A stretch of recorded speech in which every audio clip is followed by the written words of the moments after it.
جو شخص اپنی خواہشات کی پیروی کرے گا وہ اپنی آرزو کو پورا ہوتا ہوا ہرگز نہیں دیکھے گا۔ جس کے پاس علم ہے اس کے پاس حکمت ہے۔ لوگوں کی عیب جوئی مت کرو ورنہ تمہارے دوار کم ہو جائیں گے۔ صبر دو طرح کا ہوتا ہے، ایک مصیبت پر صبر اور دوسرا گناہ سے بچنے پر صبر۔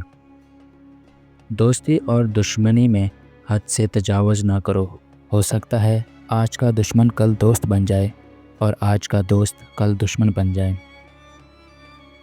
یہ شخص اپنے آپ کو قیمتی سمجھتا ہے، اس کی خواہشات اس کے لیے حقیر ہو جاتی ہے۔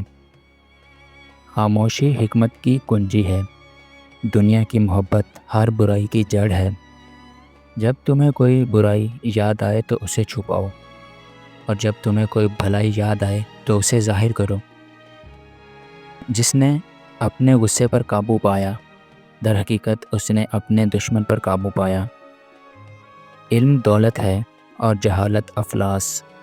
تمہاری خاموشی تمہیں حاکم بنا سکتی ہے، تو بات کرنے سے پہلے سوچو۔ کسی کے دل سے جیتنے کا سب سے بہترین طریقہ یہ ہے کہ تم اسے عزت دو۔ جو شخص اپنے آپ کو دوسروں پر فضیلت دیتا ہے وہ در حقیقت اپنے آپ کو ذلیل کرتا ہے۔ اچھا اخلاق وہ خزانہ ہے جو کبھی ختم نہیں ہوتا۔ جو اپنے وقت کی قدر نہیں کرتا وقت اسے برباد کر دیتا ہے۔ کم بولنا عقل کی علامت ہے۔ سب سے بڑا گناہ وہ ہے جسے تم ہلکا سمجھو۔ دولت تمہیں آزاد نہیں کرتی بلکہ تمہاری غلام بن جاتی ہے۔ حسد انسان کو کھا جاتا ہے جیسے آگ لکڑی کو۔ جب تمہیں کوئی مشورہ مانگے تو اس کی خیر خواہی کرو۔ عمل کی کمی کے ساتھ علم بیکار ہے۔ صبر ایمان کا نصف ہے۔ جو شخص تمہارے پیٹھ پیچھے تمہاری تعریف کرے اس کی دوستی کو مضبوطی سے تھام لو۔ جھوٹ بولنا مصیبتوں کی کنجی ہے۔ تمہاری زبان تمہاری قوت بھی ہے اور تمہاری کمزوری بھی۔ دوسروں کے عیب ڈھونڈنے سے پہلے اپنے عیبوں کو دیکھو۔ سب سے بہترین کام وہ ہے جسے کرنے میں تمہیں دقت ہو۔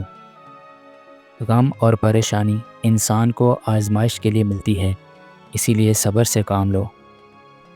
دوست وہ آئینہ ہے جو تمہاری شخصیت کو دیکھتا ہے۔ حس اور طمع انسان کو ذلیل کر دیتے ہیں۔ علم ایک ایسا خزانہ ہے جس کی چابی سوال ہے۔ جو شخص اپنی زبان پر قابو نہیں رکھتا وہ اپنی زندگی پر قابو نہیں رکھ سکتا۔